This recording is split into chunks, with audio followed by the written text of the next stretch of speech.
सध्या शासनाने जे सरकारी शाळावर जे निर्बंध लावलेले आहेत की एवढा पट पाहिजे, एवढा पट पाहिजे, तेवढा पट पाहिजे आणि ह्या शाळा बंद पडत चाललेल्या आहेत. सरकारी शाळा जर जिल्हा परिषदेच्या बंद पडल्या तर गरिबाची मुलं, सर्वसामान्यांची मुलं शिकणार कुठं?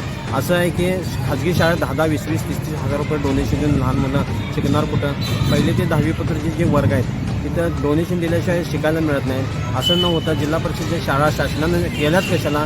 ह्या शाळा वाढवायला पाहिजेत, परंतु या शाळेचीच कुचंबना व्हाल्या. त्यामुळे ह्या जी मागासवर्गीय आणि जे इतर सर्वसामान्य जी मुलं आहेत त्यांचं हाल व्हालं आणि त्या कुटुंबांचं पण हाल व्हाले. कारण 10-10, 20-20 हजार, 50-50 हजार देऊन हे शिकायचे त्यांची इथे हे नाही, परिस्थिती नसल्यामुळे, आर्थिक परिस्थिती नसल्यामुळे हे शिकू शकत नाहीत. त्यामुळे हे शिक्षणापासून वंचित राहण्याचा संभव आहे. असं न करता शासनाने ह्या शाळांना पहिला प्राधान्य दिलं पाहिजे आणि खाजगी शाळेमधून जे बेसुमार ते मुलं भरली जातात, त्या स्कूल बस भरलेली जात्या, ती स्कूल बसचा कुठला RTOचं परवानगी नाही, कुठली शासनाची परवानगी नाही, कुठली मान्यता नाही.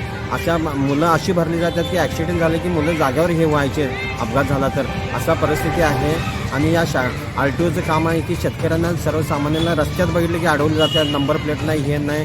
आणि मोठ्या मोठ्या गाड्या ओव्हरलोड गाड्या पुढनं जातात तरी त्यांना काय केलं जातात, म्हणजे ह्याला बहुतेक हप्ता असतात, त्यामुळे त्याच्यावर कारवाई केली जात नाहीत. ह्या स्कूल बसवर कारवाई केली जात नाहीत, म्हणजे ह्यांचीसुद्धा त्यांना हप्ते पोच होत्यात, असं माझं प्रखर मत आहे. आणि ह्या RTOची पण चौकशी व्हायला पाहिजे असं मागणं. हे RTO खाते केलं कशाला? जर काय कारवाई होत नसेल, या सर्वसामान्यांना न्याय जर मिळत नसेल, या RTO खातं पाहिजेच कशाला मग?